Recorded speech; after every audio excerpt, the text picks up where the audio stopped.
안녕하세요. 언제미로 유주연입니다. 어, 이번 강의는 두 번째 시간으로 온체인 데이터의 계층과 그 계층에 속한 지표들에 대해서 간략히 알아보는 시간을 갖도록 하겠습니다. 21년 말에 돈나무로 한국에서 굉장히 유명한 캐시우드라는 분이 설립한 아크 인베스트에서 온체인 지표에 대한 보고서를 낸 적이 있습니다. 그 화면 중간에 보이는 이 그 피라미드 계층도에서처럼 크게 세 가지로 나뉜 레이어를 발표를 했는데요.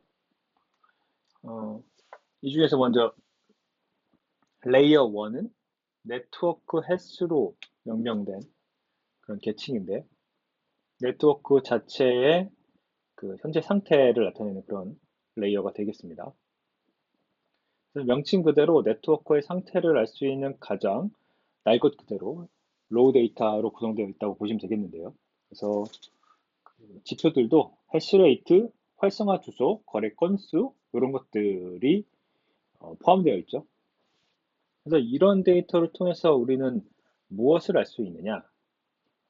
바로 그 해당 뭐 비트코인은 비트코인이겠고 이더리움은 이더리움 네트워크 자체의 보안성과 투명성, 활성화된 정도 등을 이제 통해서 네트워크 자체의 건전성을 검증할 수 있습니다.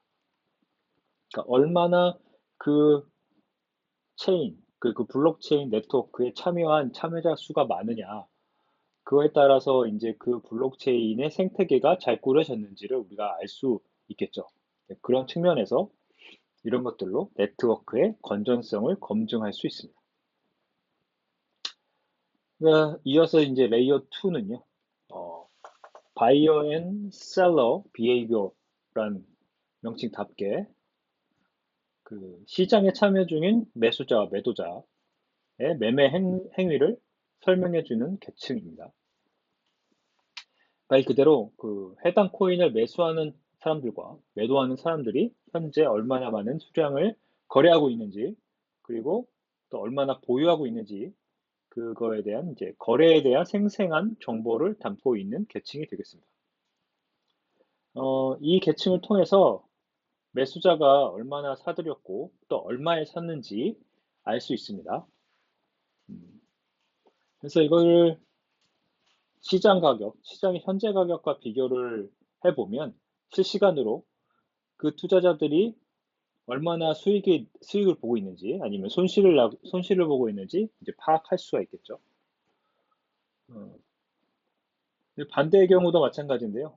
매도자들이 얼마나 많은 양을 이제 팔아치우고 있는지 이런 것들을 통해서 그리고 이들이 익절을 했는지 손절했는지를 손쉽게 알아볼 수 있습니다. 이들뿐만 아니라 그 고래들이라고 하죠. 대규모 세력들이 각 시장의 국면에서 어떤 매매 스탠스를 취하고 있는지 파악할 수도 있는데요.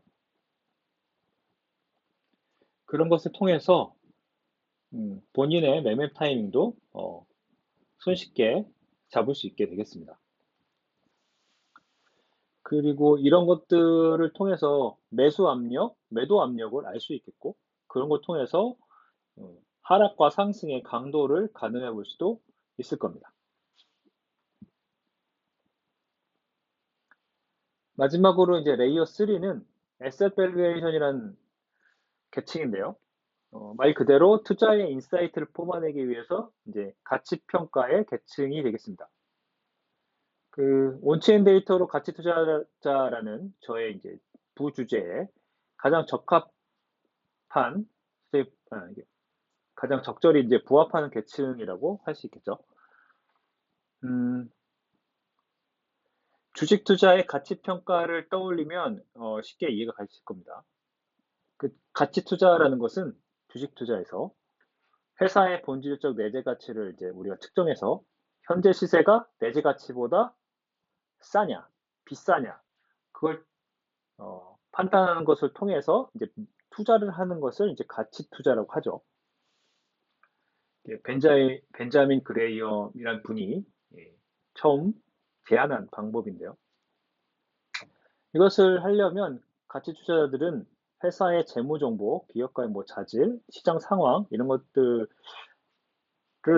다양한 데이터를 이제 포괄적으로 이제 찾아서 이걸 분석해서 투자 판단을 내리게 됩니다. 그래서 이러한 분석을 비트코인이나 이 블록체인 코인에서 할 수 있게 해주는 계층이 바로 이 레이어 3, 레이어 3 계층이라고 보시면 되겠습니다. 오늘은 이 중에서 레이어 1을 같이 알아보도록 할 텐데요. 먼저 레이어 1에서 같이 알아볼 그 지표는 해시레이트입니다.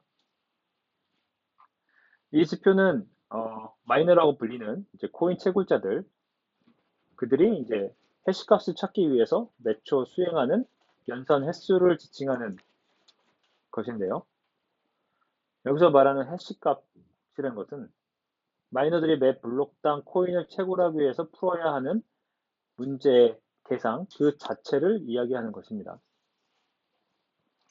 여러분도 잘 아시다시피 블록체인의 각 블록에는 트랜잭션 데이터가 다수에 포함되어 되는데 여기에는 이제 그 데이터를 포함해서 앞선 블록의 해시값 같이 포함해서 데이터들을 모두 하나의 해시값으로 찾는 문제를 매번 마이너들이 풀어야만 합니다. 그래서 이 해당 난이도 조건에 맞는 해시값을 가장 먼저 풀어낸 채굴자들에게 블록 생성의 기회가 돌아가는데요. 현재는 그렇게 들어가는 이제 연산량이 엄청나기 때문에 엑사 단위 해시레이트로 표현을 합니다. 그래서 여기서 이제 엑사라는 단위가 얼마나 큰지 잘 가늠이 안 오실 텐데 우리에게 익숙한 그 기가라는 단위가 있죠. 그게 이제 10의 구승인데 엑사는 기가의 10의 구승배, 그러니까 기가 곱하기 기가 10의 18승입니다. 뭐 최근에 외장 SSD 카드 같은 경우에 뭐 테라, 페타, 뭐 이렇게 바이트라는 단위를 쓰는데요. 테라가 10의 12승, 페타가 10의 15승인데 그 다음이 엑사입니다. 그래서 이게 얼마나 큰 수치인지 한 가지 예를 들어보겠는데요. 우리가 사는 우주에 우리 은하를 포함해서 한 2만 개 정도의 은하가 있다고 합니다. 그 은하들이 포함하고 있는 별들이 다 합쳐서 7에 10의 22승계 정도 된다고 하는데요. 이걸 엑사로 따지자면 7만 엑사계입니다. 뭐 엑사 다음 단위가 있겠지만 네, 그거는 차지하고 엑사로 나타내면 7만 엑사인데 지금 현재 해시레이트가 한 760 엑사 해시레이트 정도 되거든요. 그러니까 초당 휘도 횟수, 초당 지금 해시레이트로 수도하는 횟수가 우리 별의 개수보다 조금 더 작은 수준에 불과한 거죠. 그래서 이 값이 얼마나 어마어마한 수치인지 아실 겁니다. 근데 이 해시레이트는 네트워크에서 바로 얻은 값은 아니고요. 네트워크를 통해서 우리가 얻을 수 있는 값은 시스템이 설정한 난이도인데요. 그 난이도하고 이제 블록과 블록 간 생성 시간의 차이밖에 모르는데 이 두 값을 가지고 역산한 것이 이제 해시레이트가 되겠습니다. 그래서 임의의 난이도 하에서 새로운 블록이 생성되기까지 올바른 해시값을 찾는 데 필요한 연산 시도 횟수가 바로 이제 해시레이트가 되겠습니다. 근데 이제 역사적으로 이 해시레이트는 계속해서 이제 증가하는 추세를 보이고 있고요. 간혹 이제 하락기 때는 이 채굴자들의 채굴 경쟁이 이제 좀 떨어지면서 이 해시레이트가 떨어지게 됩니다. 그 외에는 계속해서 이제 증가하는 수치를 보여주고 있고요. 다음으로 이제 저희는 difficulty를 볼 건데요. 난이도는 블록의 해시값을 찾는 데 드는 연산 노력을 나타내고요. 어, 앞에 이제 해시레이트랑 연결되어 있는 거죠. 난이도는 그리고 이제 네트워크 자체에서 매 2016개 블록이 생성될 때마다 한 번씩 조정이 됩니다. 2016개 블록이 생성되는 시간은 거의 한 14일 정도에 해당되는데요. 이거는 이제 블록당 생성 시간이 평균 10분을 맞췄다고 가정했을 때 그 정도고, 어, 실제로는 이거보다 작거나 좀 많거나 이렇게 됩니다. 그래서 비트코인 네트워크는 블록 간 평균 생성 시간이 아까 말했지만 이제 약 10분을 유지하도록 설계가 되어 있는데요. 그래서 블록이 너무 빨리 생성되거나 너무 늦게 생성되면 이제 난이도 조정을 통해서 연산 시간을 이제 맞춰줍니다. 그래서 해당 블록의 해시값을 찾기 이제 어렵게 하거나 쉽게 해서 이제 채굴자들이 소모해야 되는 연산 시간을 조정하는 거죠. 이러한 거 메커니즘은 이제 우리나라에서 이제 매년 수능 끝난 다음에 수능 난이도 평가하잖아요. 그렇거나 비슷하다고 생각하시면 됩니다. 그래서 그 해 수능이 너무 어려우면 다음에 수능 난이도가 조금 낮추고 쉬웠다면 좀 올리고 이런 식으로 이제 조절을 하죠. 이런 것처럼 네트워크 자체에서 자동으로 이런 난이도 조절의 그 메커니즘이 돌아가게 됩니다. 그리고 이제 채굴업자들이 시장에 많이 뛰어들어가지고 이제 경쟁이 치열해지면 연산 능력도 좋아지겠죠. 이제 리소스를 많이 쓰니까. 이때는 이제 난이도가 높아지는 결과를 초래합니다. 그래서 난이도와 해시레이트 추이를 보면 채굴업자들의 경쟁이 얼마나 심화되고 있는지 아니면 이제 감소하고 있는지를 알 수 있습니다. 근데 아까 말씀드린 것처럼 상승장에서는 이것도 이제 꾸준히 이제 상승하는 모습을 보이는데요. 반감기 이후에 이제 조정 국면에 들어가면 수치가 이게 낮아집니다. 이거는 이유가 있는데요. 하락장 이후에 이제 수익성이 악화돼가지고 근근히 먹고 살던 이제 중소채굴업체들이 반감기가 되면서 생산성이 확 떨어져서 음, 시장에서 퇴출당하는 수순을 밟기 때문입니다. 그래서 이제 그때는 채굴 산업의 구조조정이, 구조조정이 어쩔 수 없이 발생하게 되죠. 그래서 이런 구조조정이 어느 정도 이제 완료가 되어서야 비로소 진정한 이제 상승장의 마지막 단계가 시작이 됩니다. 그래서 반감기 이후에는 어느 정도 앞뒤로 조정 기간이 발생할 수밖에 없는 이유가 여기에 있습니다.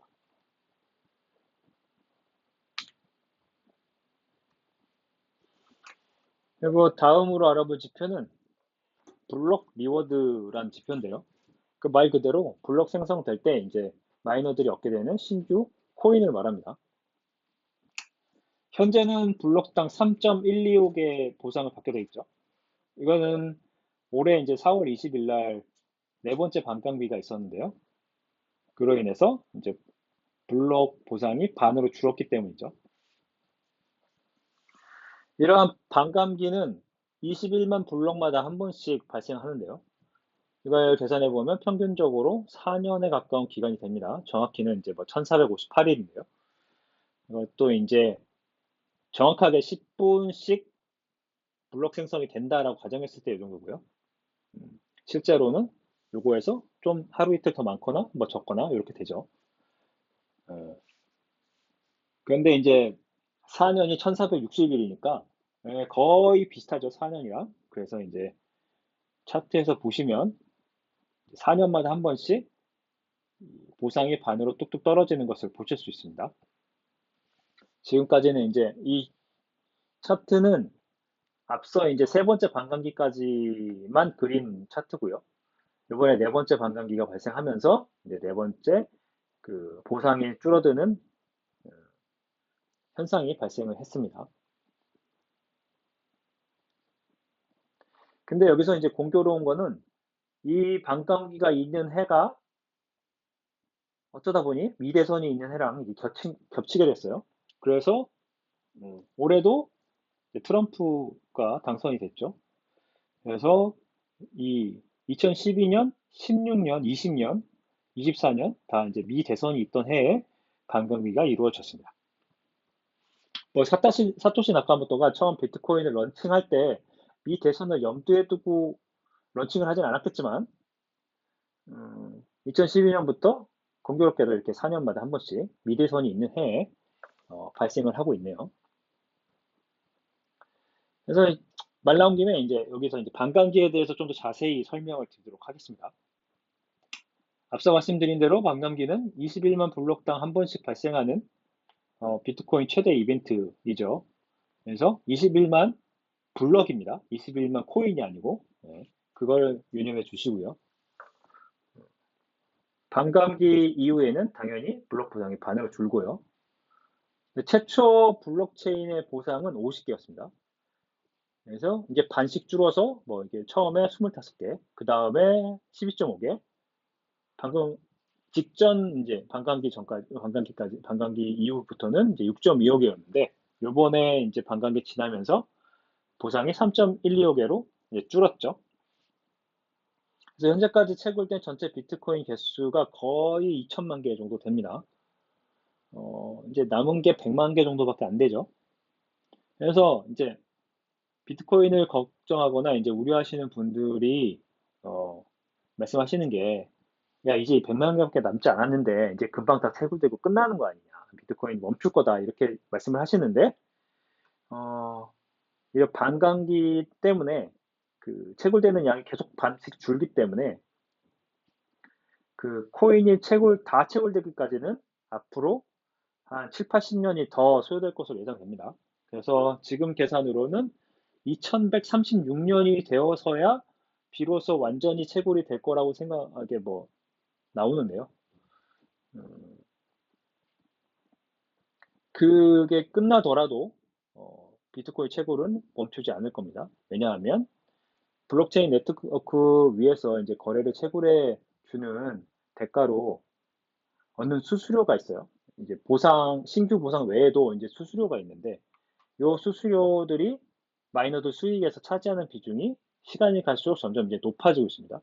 또 그럴 것이 거래량이 점점 많아지고 있고, 그 비트코인 생태계에 참여하는 참여자들이 많아지고 있기 때문에 그들의 이제 수수료가 높아지고 있고요. 그리고 최근에는 이제 룬스나 뭐 오디널스 같은 이런 새로운 형태의 데이터들이 트랜잭션이 발생이 되면서 거기서 나오는 수익이 되게 커지고 있어요. 그래서 채굴이 완료되더라도 많은 수의 이제 큰 채굴업체들은 시장을 떠나지 않을 거다. 이런 기대가 우세합니다. 그리고 다음으로는 이제 마지막으로 살펴볼 지표인데요. 레이어 1에서 뉴 어드레스 모멘텀이라는 지표입니다. 이 지표는 상승 구간에서 이제 새로 시장에 뛰어드는 투자자들이 많아진다는 이런 가설을 기반으로 만들어진 이제 지표인데, 실제로도 이 사람들이 새롭게 시장에 뛰어든 투자자들이 새로 이제 신규 지갑을 만들기 때문에 새로운 주소가 많이 발생이 되고요. 이거를 이제 이 주소가 만들어지는 이제 속도를 측정해서 이제 보여주는 게 이 뉴 어드레스 모멘텀이라고 생각하시면 되겠습니다. 그러니까 이제 새로운 지갑의 주소가 급증한다는 것은 시장이 상승 구간에 있다고 볼 수 있기 때문에요. 어, 이것을 이제 보다 이제 세밀하게 분석하려면 장기 이평선과 비교해 보는 것이 차트에서 보듯이 이제 큰 도움이 될 수 있습니다. 이 예시에서 보여드린 것처럼 그 30일 이평선과 1년 이평선을 이제 비교해 주는 차트를 그린 건데요. 상승 구간에서는 30일 이평선, 이제 그러니까 장기 이평선인 1년 이평선 위에 이제 머물고 있는 걸 볼 수 있고요. 하락 구간에서는 그 밑에 있는 걸 볼 수 있죠.